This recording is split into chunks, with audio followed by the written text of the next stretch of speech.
Howdy, and welcome back. So we just ran through the address sanitizer. We went through what it is, how to access it, and where it can be helpful, and how helpful it can be relative to executing our programs without it. We're now going to move into the undefined behavior sanitizer. I've gone ahead and put up kind of a slide on this along with a link to the documentation, which we'll jump over to here in a second. But kind of, as maybe communicated by its name, the undefined behavior sanitizer, it detects undefined behavior. It has more than a dozen checks, which can be mixed and matched. We can detect null pointers, as we showed during the address sanitizer with that example of attempting to dereference the null pointer and the implications of that. We saw how the address sanitizer provided kind of the full stack trace and some additional information, which would help us narrow it down.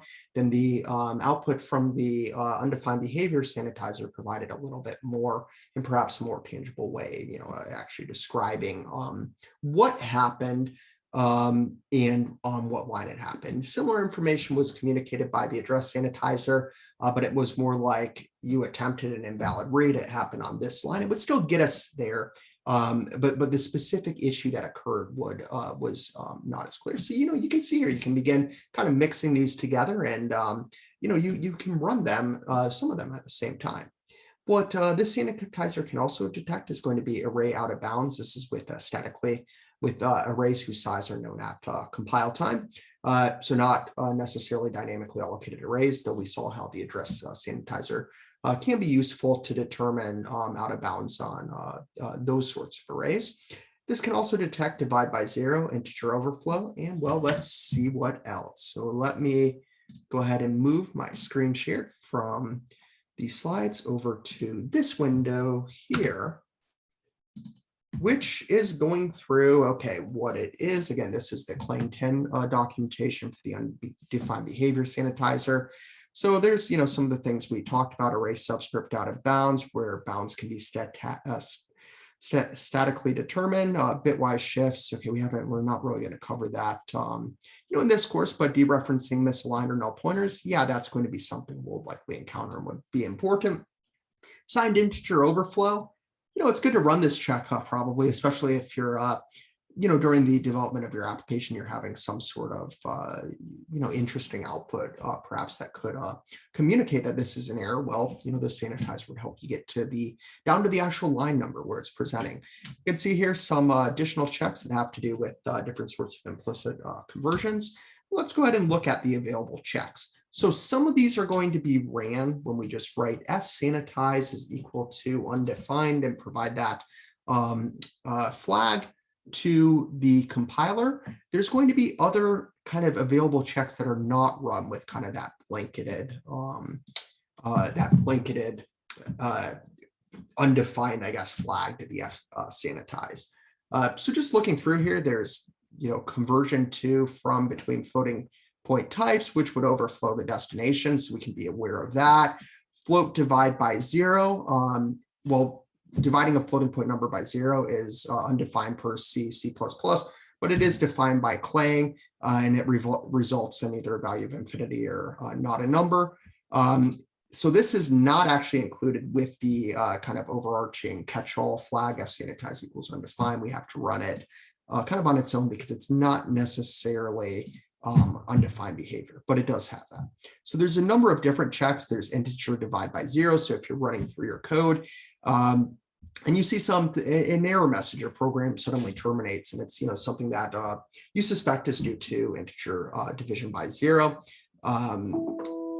So thinking about that, what if we wanted to know the line number where where execution terminated, so we can go ahead and look in and maybe figure out why is division by zero occurring in that particular location? Well, this would get us down to the line number and we can run it. So there's a number of different tests. You can see here the null pointer test for creation of a null reference.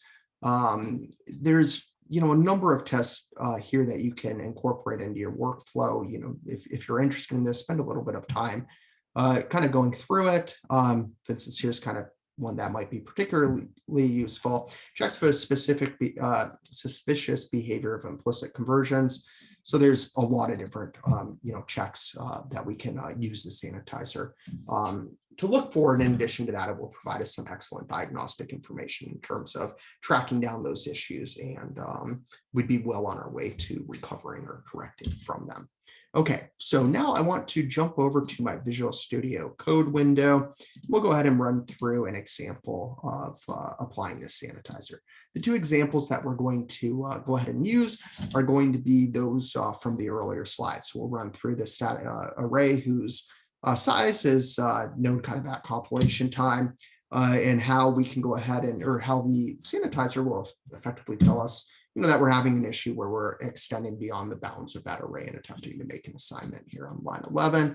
The other one will be that example where I talked about we're overloading. So if we have a function that specifies a return type, we need to return a value. Not doing so is going to be undefined behavior. One of the common places, again, where I see this issue is when we're introducing operator overloading. Students go through the whole process of overloading, say, the insertion operator, and then they forget to return the string. And the error message that's produced by that's rather cryptic. It's not obvious. However, running the undefined behavior sanitizer can help us, narrow down and realize where the bug is, and hopefully get us underway to correcting it. So let's go ahead and just compile and then run this source file without using the sanitizer. So here we can see we have an array on the stack of size 10. In our for statement, we have the conditional where we're off by 1. So we're running through 0 to 10 inclusive. And that's going to result in an issue because, well, despite the array being size 10, only the locations 0 through 9 are indexable. So if we attempt to assign to array of 10, that's going to be undefined behavior. So let's go ahead and run it. We can see here, nothing informative. It's, very unclear that we're, performing something that could potentially be detrimental or adversely influence the integrity of the data stored within our program. So let's go ahead and run it this time with the undefined behavior sanitizer enabled. The compilation time will take a little bit longer because it's doing some additional work. I'm going to pause here right after I paused it finished. So I'll go ahead and run this. And what we can see here is a nice runtime error is presented with us. We can see here on the file UBSan1, that's the file that we're working with here. There was a runtime error, index 10 out of bounds for type int or array here of 10.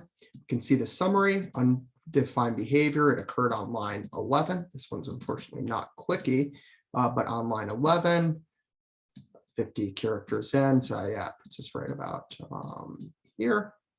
And we know that, hey, this is likely the region where this issue's occurring, and we now can go ahead and correct it, okay? So we go ahead and just change that to less than.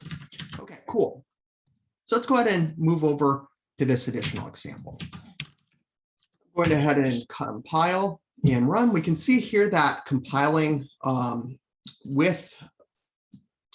as we are up here, we are receiving a warning from the compiler that we have a non-void function that does not return a value. So that's nice that it's communicating to us, but it's not necessarily guaranteed that we see that warning. And in fact, we might just go ahead and disregard it and run our program. And a segmentation fault.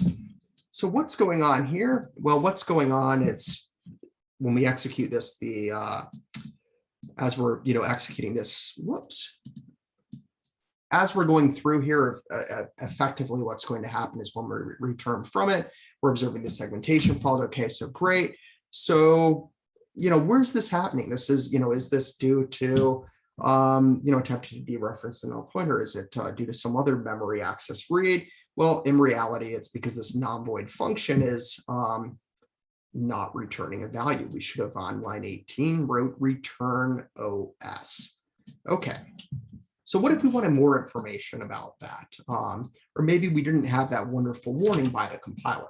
So how could we kind of, track down where the segmentation fault is, presenting? Well, we could run through our different sanitizers to see whether or not additional information could be obtained.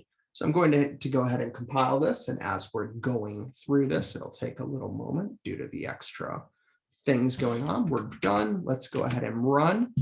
And we can see here the undefined behavior sanitizer produced a nice runtime, nice error message that is communicating a runtime error that resulted from line 16.